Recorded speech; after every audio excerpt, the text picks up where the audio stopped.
Hello everyone, তোমরা সবাই কেমন আছো? আশা করি সবাই খুব ভালো আছো। রিঙ্কি ফর সুপ্রিয় চ্যানেলের নতুন একটা ব্লগে তোমাদের জানাই অনেক অনেক স্বাগত। তো বন্ধুরা, তোমরা সবাই কেমন আছো? আশা করি সবাই খুব ভালো আছো আর আমরাও খুব ভালো আছি। তো এখন বাজে সকাল 6টা। আজকে খুব সকাল সকাল উঠেছি, কারণ আজ হচ্ছে দোল পূর্ণিমা। তো আজকে দোল পূর্ণিমা উপলক্ষে বাড়িতে না কাটিয়ে ভাবলাম আজকে চলো মায়াপুর যাই। তো যেমন ভাবনা তেমন কাজ, সকাল সকাল উঠে পড়েছি। তো চাটাও করে নিচ্ছি। সকাল সকাল চাটা খেয়ে স্নান করে বেরিয়ে পড়বো মায়াপুরের উদ্দেশ্যে। তো তোমরা সবাই দেখতে থাকো, সারাদিন আমরা কি করি তোমাদের সাথে অবশ্যই শেয়ার করব। তো এই ফার্স্ট টাইম আমরা দোল পূর্ণিমা উপলক্ষে মায়াপুর যাচ্ছি। এর আগে 2-3বার প্রায় মায়াপুর গেছি, তবে দোল পূর্ণিমায় কোনোদিন এর আগে যাইনি। তো এবার ভাবলাম যখন ছুটি পেয়েছি চলো মায়াপুরে দোল পূর্ণিমাটা কাটাই। তো দেখতে পাচ্ছ এদিকে চাটা ছেঁকে নিয়েছি। চলো এবার খেয়ে নিয়ে এবার স্নান টান করে একেবারে বেরিয়ে পড়বো।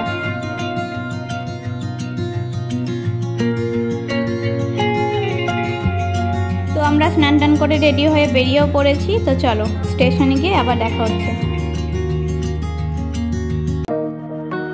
তো তোমরা দেখতেই পাচ্ছ আমরা অলরেডি বালি স্টেশনে পৌঁছে গেছি। এবার দেখা যাক কখন ট্রেন আসে। একটা ট্রেন তো আমরা আস্তে আস্তে বেরিয়ে গেল, দেখি নেক্সট ট্রেন কখন আসে।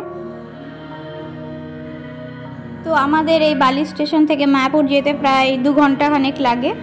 বেশিক্ষণ লাগে না, যেহেতু লোকাল ট্রেন, ওই জন্য 2 ঘন্টা মতো লাগে। তো চলো দেখা যাক ট্রেন কখন আসে। তো আমরা ট্রেনে চেপেও পড়েছি এবং ট্রেনটা ছেড়েও দিয়েছে। আস্তে আস্তে আমরা মায়াপুরের দিকেই যাচ্ছি। তো আমার জানলার ধারে বসে, আগে বলেছিলাম যে আমার জানলার ধারে বসে বাইরের যে সিনগুলো দেখতে খুব ভালো লাগে। গাছগুলো মনে হয় ছুটে ছুটে যাচ্ছে, খুব সুন্দর লাগে মনোরম পরিবেশটা। তো দেখতে দেখতে আমরা নবদ্বীপ ধামের কাছে চলেও এসেছি।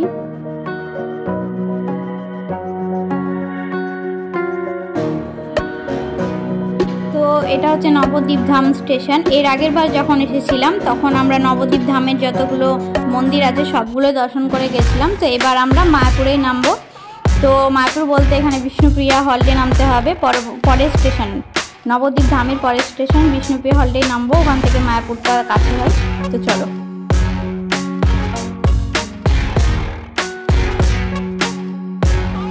দেখতেই পাচ্ছ বিষ্ণুপ্রিয়া হল্টে নেমে গেছি, আর নেমেই বুঝতে পারছো কি পরিমাণ ভিড়। তো যারা যারা এই দিন দোল পূর্ণিমা উপলক্ষে তোমরা মায়াপুর আসো, তোমরাই বলতে পারবে কি পরিমাণ এখানে ভিড় হয়। প্রচুর পরিমাণে ভক্তরা আসে এই মায়াপুরে দর্শন করতে। তো চলো এই ভিড় ঠেলে আমাদেরকে সামনে এগিয়েও যেতে হবে। তো সামনেই স্টেশন থেকে নেমেই দেখলাম এখানে ঠাকুর উঠেছে, প্লাস এখানে প্রসাদও বিতরণ করা হচ্ছে। তো আমরা ঠাকুরটা দর্শন করে নিলাম।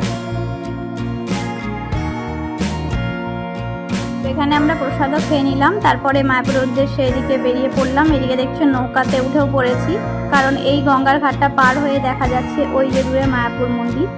তো চলো সামনে গিয়ে দেখা হচ্ছে।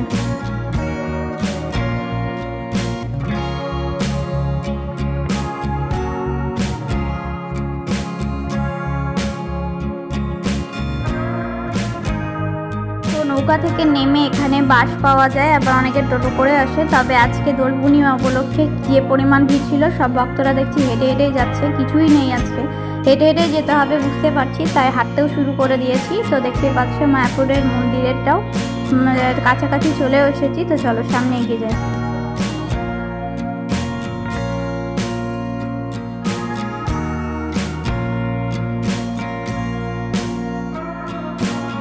তো এখানে একটা জিনিস ভালো লাগলো, মায়াপুরে এনারা অনেকগুলো একসাথে 6টা পিস করে একসাথে বই বিক্রি করছে। তার মধ্যে গীতাও ছিল। তো আমার হাজবেন্ড এখান থেকে গীতা বইটা নিচ্ছিল, তাই ওনার সাথে কথা বলছিল। তো এর আগে যতবার এসেছে এই মার্কেটটা ছিল না, এটা মনে হয় নতুনই করেছে নিত্যানন্দ মার্কেট। তো চলো মার্কেটটা এবার তোমাদের ঘুরে দেখাই।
এতটা সুন্দরভাবে এরা ডেকোরেট করে রেখেছে না, ফুল বাগান করেছে। এদিকে জলটা দেখলে সেখানে মাছও ছাড়া আছে।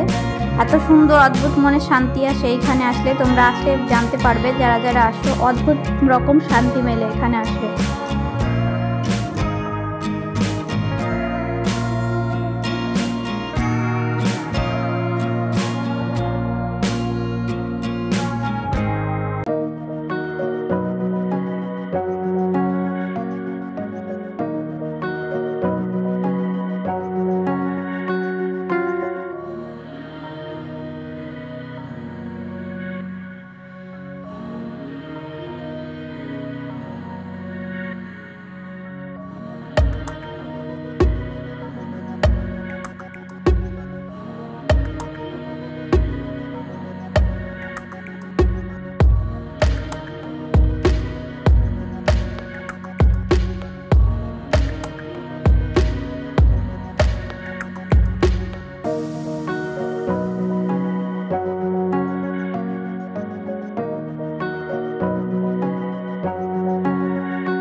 এই সময় দোল পূর্ণিমা উপলক্ষে এই প্রথমবার এলাম, কিন্তু এত ভক্তের সমাগম। অন্য সময় এসেছি কিন্তু এতটা হয়তো ভিড় হয় না, কিন্তু এই সময় সত্যি অসম্ভব ভিড়।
তো দেখে নাও তোমরাই যে দোল পূর্ণিমা উপলক্ষে কত ভক্তের সমাগম হয় এখানে।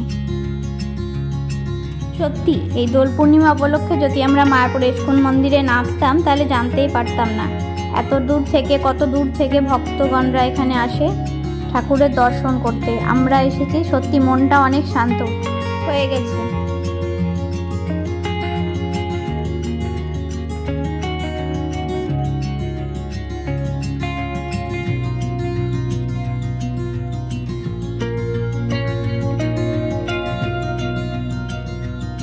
তো আজকে এত পরিমাণ ভক্তের ভিড় হয়েছিল যে মন্দিরে প্রবেশ করতে দিয়েছিল, তবে একটু ঠাকুর দর্শন করেই তাদেরকে বের হয়ে যেতে হয়েছিল, কারণ আজকে প্রায় 10 থেকে 20 হাজার মতো এখানে ভিড় হয়েছিল।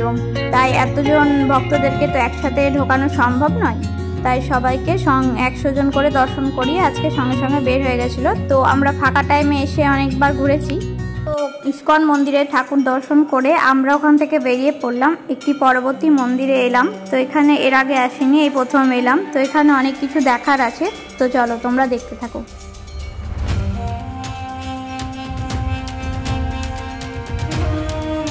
শ্রীকৃষ্ণের অবতারের যে অসম্ভব লীলা সেগুলো এখানে তুলে ধরা হয়েছে, তো তোমরা একে একে সেগুলো দর্শন করে নাও।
আমাদের মায়াপুর ইস্কন মন্দির ভ্রমণ দর্শন সব কিছুই সম্পূর্ণ করে আমরা বেরিয়ে পড়লাম বাড়ির উদ্দেশ্যে, কারণ আমাদের সন্ধ্যের দিকে ট্রেন আছে।